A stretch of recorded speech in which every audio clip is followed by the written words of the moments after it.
de la réforme.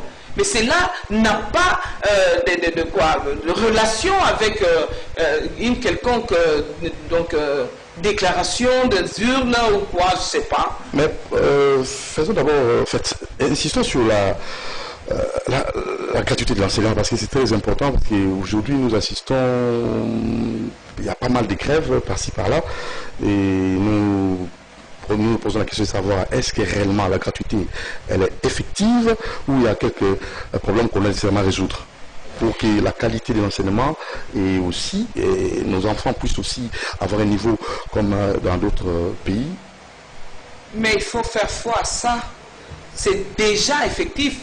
Si tu n'es pas au courant, moi je te donnerai de preuves. Parce que quand on passe à la télé, il faut apporter des preuves. Donc j'ai des images, moi je suis journaliste, je suis allé chasser les images des enseignants qui ont touché leur dû après avoir fait un mois de cours.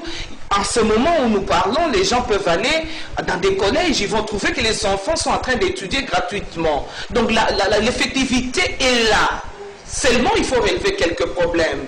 Parce que dans une société, il y a toujours eu des petits problèmes, par exemple des salles de classe, et le pays n'était pas préparé à cette gratuité. Voilà que le chef de l'État amène quelque chose qui n'a jamais presque existé. S'il a existé, je pense que c'est depuis très longtemps, c'est très nouveau. Et même les enseignants qui étaient habitués à la corruption, ils vivaient des émoluments donnés par les parents, tout ça. Ils ont du mal à percevoir aujourd'hui qu'il y ait gratuité parce qu'ils ne verront pas ce qu'ils pensaient avoir avant.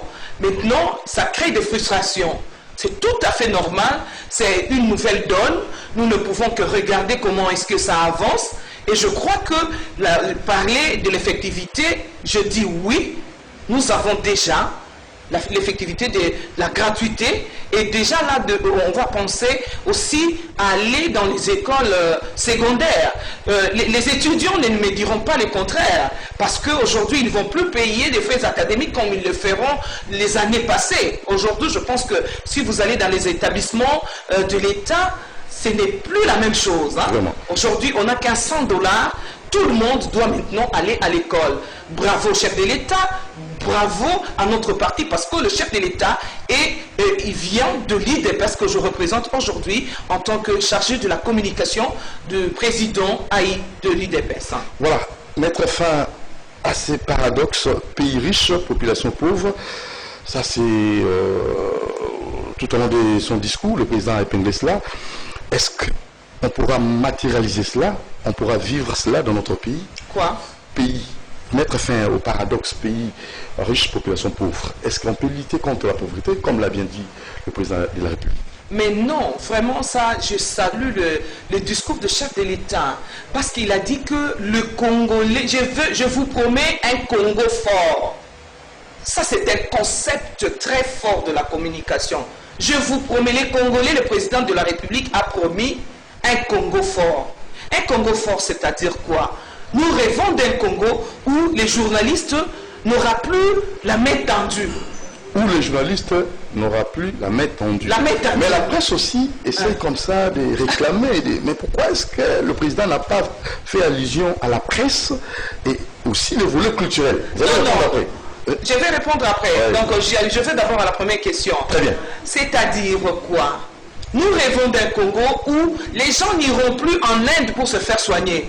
Les gens n'iront plus en Afrique du Sud pour avoir des bons soins. C'est ce que le président de la République a promis. Et je crois qu'il va le réaliser. Nous rêvons d'un Congo où tout le monde aura à manger. Ce n'est pas un Congo où une femme s'élève et il devient la Sainte Catherine donnant des cahiers à d'autres personnes et aux autres enfants n'ont pas des cahiers, ils regardent comme ça à travers les télés. Non, non. Nous rêvons de ces Congos-là et nous croyons à sa parole, nous croyons à ce discours rassembleur, à ce discours qui nous amène la paix. Et c'est ce que je dis, qu'il est vraiment à féliciter parce que ce discours-là nous donne espoir aux Congolais que nous sommes. Oui, et répondez maintenant à ma question parce que la presse ne s'est pas retrouvée dans son discours, il n'a pas vraiment parlé de la presse. Mais non, moi je suis journaliste. Et le volet culturel aussi, le président n'a pas épinglé cela. Bon, quand on fait un discours, il faut vraiment beaucoup suivre. Je ne sais pas s'ils ont suivi. Le chef de l'État a épinglé tous les aspects. Et je crois même que, pour répondre à mes collègues journalistes, rappelons-nous que le chef de l'État a commencé avec nous. Le premier point de presse, il l'a tenu avec qui? Avec nos collègues. Il nous a tout dit. Moi, je crois que déjà, si vous n'avez pas bien suivi, vous n'avez pas suivi bien le discours, je pense que allez vous renseigner. Rentrons dans ce que nous avions fait comme point de presse et connaître et puis jauger ce que le chef de l'État nous avait dit. Il nous a promis une presse forte et il a dit qu'il ne veut plus le clientélisme. Les journalistes qui passent derrière une autorité pour demander, moi je pense que c'est ça le soubassement que nous puissions avoir comme dans nos esprits. Voilà. Donc il a épinglé ça. S'il n'a pas... Et les volets culturels?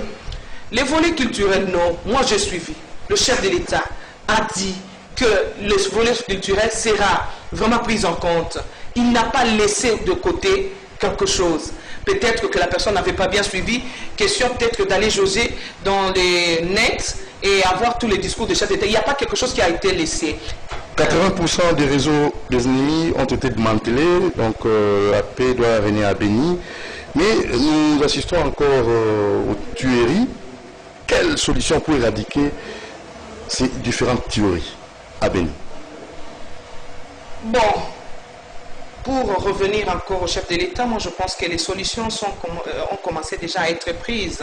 Il y a l'état-major qui a été dressé dans ce coin du pays.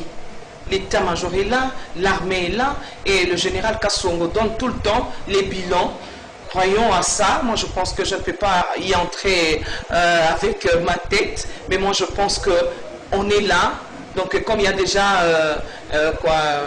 l'armée qui est déjà au fond, il y a un état-major. Moi, je pense que dans les jours qui viennent, on dira autre chose aussi. Voilà, lutter contre la corruption, cheval comme cheval de bataille, mais l'affaire 15 millions, madame Philo, comment est-ce que on n'a pas jusque-là arrêté, au fait, mise à nu, au fait, connaître la personne qui avait vraiment volé, au fait, détourné cet argent-là, les 15 millions? Quelle affaire 15 millions, madame? Qui avait volé? On avait dit que qui avait volé les 15 millions, parce que moi je ne peux pas citer le nom. Bon, en fait, jusque-là, le président va lutter contre la corruption. Oui. Et la population se questionne, mais se pose la question de savoir, mais l'affaire 15 millions, où en sommes-nous? Mais 15 millions volés par qui? C'est ça? Madame, vous n'êtes pas au courant? Je ne suis pas au courant, vous pouvez m'informer. 15 millions de qui? Mais dis-moi, 15 millions, ça va bien en gros. 15 millions de tournage. Mais sois concrète. Pourquoi est-ce que vous voulez comme ça faire l'ignorance à un dossier que vous avez de la maîtrise? Mais non, du moment où vous ne déterminez pas l'affaire 15 millions, moi je ne peux pas dire 15 millions, qu'est-ce que ça fait? Donc là, vous voulez... je ne sais pas, 15 millions de qui, volés par qui, c'est ça. C'est toi qui vas me donner peut-être l'information. Moi, je vais. Mais c'est au niveau de la justice. Le président avait dit que la justice fasse son travail, mais jusque-là, nous n'avons rien remarqué. Ah, moi, je ne sais pas, je ne suis pas au courant. Ça, c'est une façon aussi fuite en avant.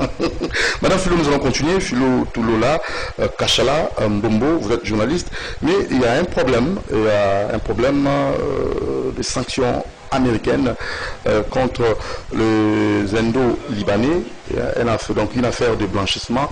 Vous allez peut-être nous donner votre point de vue concernant ces sanctions, ces différentes sanctions américaines. Bon, je suis aussi au courant comme vous, à travers les ondes, que les États-Unis ont sanctionné les expatriés qui évoluent dans les blanchiments d'argent. Donc on ne peut que saluer ça parce que le chef de l'État aussi a dit qu'il luttait contre la corruption. Ben, nous et mon parti, nous ne pouvons que saluer ça parce que si c'est dit par notre chef, il avait dit qu'il va lutter contre la corruption. Et si les États-Unis trouve qu'il y a ce phénomène de blanchiment d'argent dans notre pays et qu'on a sanctionné des gens qui en font l'usage, nous ne pouvons que saluer ça. Nous ne pouvons que féliciter. C'est bon. Voilà, élection à 2 tours, ça c'est